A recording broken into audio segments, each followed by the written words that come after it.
ย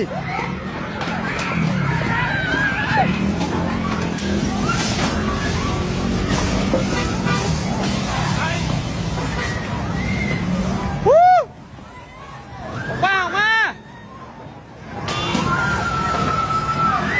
ถอดเสื้อถอดเสื้อถอดเสื้อถอดเสื้อถอดเสื้อออกแกเสื้อออกไอ้แกเสื้อออกแกเสื้อออก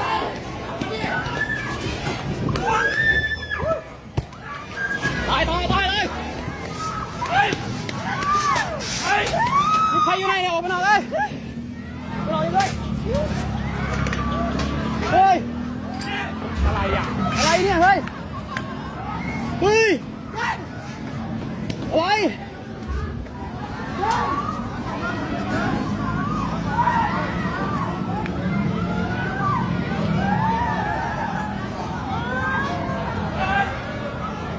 เฮ้ย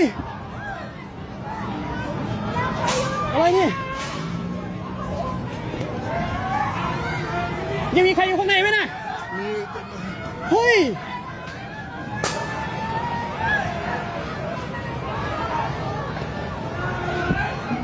อะไร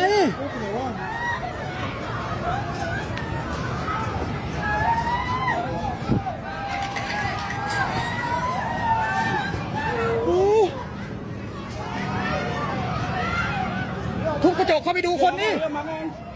าก่อนพี่โดนสั่งไม่ได้ล่ะออกมาก่อน